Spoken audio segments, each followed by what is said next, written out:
जन पहुंचे और सरकार को चेतावनी दे दी कि हमसे हमारी मेहनत का फल छीना गया और भर्ती रद्द की गई तो सभी सामूहिक आत्मदाह कर लेंगे।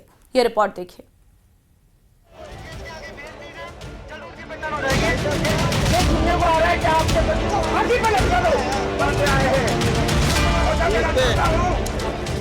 रविवार को एसआई भर्ती को रद्द न करने के लिए लोग शहीद स्मारक पर जमा हुए।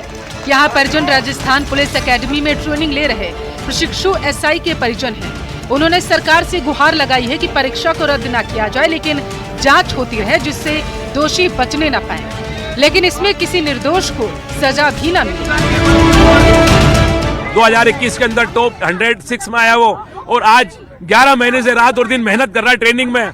उसकी कमर में दर्द, उसकी बुखार तकलीफों को हम जानते हैं कि उसका बच्चा है, ये दादी है उसकी। हम सब लोग इतने भूखे प्यासे मतलब जो है इतने दिनों से परेशान है, और कुछ लोग इस भर्ती को निरस्त कराने में लगे जो कि न्याय संगत नहीं है। अब बोल रहे हैं रद्द करेंगे तो ये बच्चे पढ़ेंगे, हम पढ़ेंगे, क्या करेंगे बताओ। ये बच्चा पढ़ता है कौन सी क्लास में बेटा? क्लास में 5 साल का है। तो आप क्यों बैठे हो 5 साल की उम्र में यहाँ? डिमांड करने के लिए कि रद्द नहीं हो?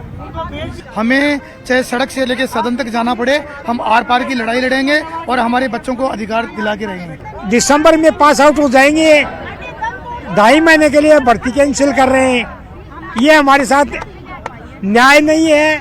अगर भर्ती कैंसिल होगी ये हमारे साथ महा अन्याय है। हम सरकार को ये कहना चाहते हैं कि जो आप रद्द कर देंगे ये उन जो निर्दोष है उनके साथ बड़ा अन्याय होगा, और जो आगे की तैयारियों में लगे हैं भर्ती जो भी वैकेंसी निकलती है उनका भी बड़ा मनोबल टूटेगा। अब तक युवा और बेरोजगार ये मांग करते रहे कि भर्ती पूरी तरीके से रद्द कर दी जाए और फिर नए सिरे से इसकी शुरुआत की जाए। अगर ये सवाल बेरोजगार और असफल अभ्यर्थियों के एंगल से देखा जाए तो अच्छा लगता है, लेकिन सफल अभ्यर्थियों के एंगल से अगर इसे देखा जाए तो उनके परिवार का क्या होगा, जिस पूरे परिवार ने अपने बेटे या बेटी की नौकरी के लिए लगातार संघर्ष किया हो। कई असफल प्रयास के बाद बमुश्किल से अब जाकर उन्हें सफलता मिली हो, लेकिन अब राजनीतिक दबाव बनाने के लिए उनके खून पसीने और संघर्ष पर कोई गौर ही नहीं कर रहा।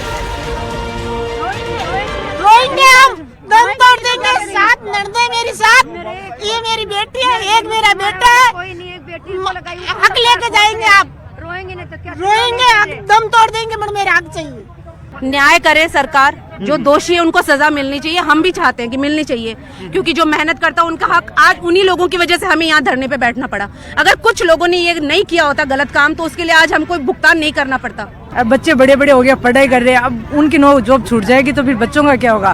बच्चे शादी योग्य हो गए। पर हम यही कहते हैं कि दोषियों को सजा दो, हमें कोई तकलीफ नहीं है। यदि आपको वो भी दोषी लगते हैं आप तो उनकी भी जांच करो। बोले एक बेटी है, उसको पढ़ाई लिखाई कराई, छोटे छोटे 3 पोती पोते, तो उसको पालने के लिए सरकारी सर्विस मिल जाए तो कोई नहीं। तो अब ये सरकार छीन रही, तो मैं तो अधिकार ऐसे जानू कि भाई सबको मिले। गलत है मेरी बेटी, गलत है तो पकड़ो। फिलहाल शहीद स्मारक पर परिजनों ने धरना दिया और ये स्पष्ट कर दिया है कि सरकार जब तक ये ऐलान नहीं करेगी कि दोषियों को सजा और निर्दोषों को इंसाफ मिलेगा, इनकी वजह से सफल अभ्यर्थियों को नुकसान नहीं होगा और भर्ती प्रक्रिया रद्द नहीं की जाएगी, तब तक ये यहीं पर बैठेंगे और आमरण अनशन करेंगे। न्यूज़ 18 के लिए जयपुर से अरबाज अहमद की रिपोर्ट। कोटा में बारिश का दौर जारी है। पिछले 2 दिनों से लगातार हो रही बारिश के बाद नदी नालों का जलस्तर बढ़ा है और एक बार फिर से खोलने पड़े कोटा बैराज के गेट। बैराज के 4 गेट खोलकर 46,000 क्यूसेक पानी छोड़ा गया है। बैराज के गेट खुलने के बाद चंबल नदी का भी जलस्तर बढ़ा है। तो कोटा में बारिश का दौर लगातार जारी है। पिछले 2 दिन से लगातार बारिश हो रही है, जिसके चलते जलस्तर बढ़ा है और अब जो है बारिश के बाद नदी नालों का जलस्तर बढ़ने से कोटा बैराज के गेट जो हैं वो खोलने पड़े हैं।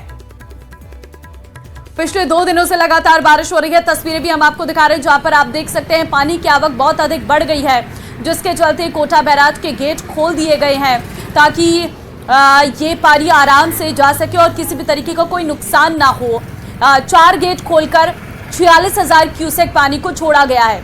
तो इस बार जो है बारिश में बहुत ज़्यादा देखने को मिला है कि अधिकतर जो बैराज हैं वहाँ के गेट खोलने पड़े हैं क्योंकि पानी की आवक बहुत अधिक संख्या में हुई है और जिसके चलते यहाँ पर कोटा में भी ये स्थिति देखने को मिली है। कोटा बैराज के गेट को खोल दिया गया है और यहाँ से जो 46 लीटर जो पानी है, क्यूसेक पानी है, वो छोड़ा गया है।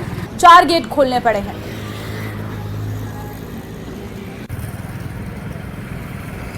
जैसलमेर में बिजली और सफाई व्यवस्था राम भरोसे है। जीएसएस अभी तक पानी में डूबा हुआ है। बारिश के पानी को जीएसएस की बाउंड्री वॉल से बाहर निकालने का अब तक कोई ठोस प्रयास बिजली विभाग की ओर से नहीं किया गया। दूसरी तरफ प्रशासन द्वारा पानी निकासी को लेकर किए गए दावे हवा में नजर आ रहे और 2 महीने से अधिक का वक्त बीत जाने के बाद भी बिजली विभाग के जीएसएस में पानी जमा है और सड़कों और कई स्थानों पर पानी जमा है, जिससे लोगों को मुश्किलों का सामना करना पड़ रहा है।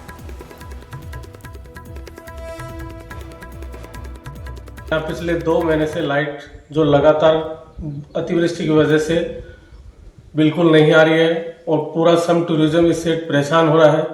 1 मिनट लाइट आती है, कभी वोल्टेज कम आते हैं, कभी ज़्यादा आते हैं। पूरा टूरिज्म डिपार्टमेंट इससे हिला हुआ है और यहाँ एसी साहब को कह दिया, आईएन साहब को कह दिया, लाइनमैन को कह दिया, बार बार कहने के बावजूद भी कोई इसका समाधान नहीं हो रहा है। हम पिछले 2 महीनों से परेशान हैं। 5-7 हज़ार रुपये का डीजल रोज जलता है। 1 या 2 टेंट लगते हैं, उतना रेवेन्यू नहीं आता, उससे ज़्यादा डीजल जल जाता है। रात भर जनरेटर चलता है, 7-8 हज़ार का डीजल जल जाता है। जैसलमेर में अभी ड्यून्स के अंदर लाइट की सबसे ज़्यादा प्रॉब्लम आ रही है और दिन और रात जनरेटर चल रहे हैं।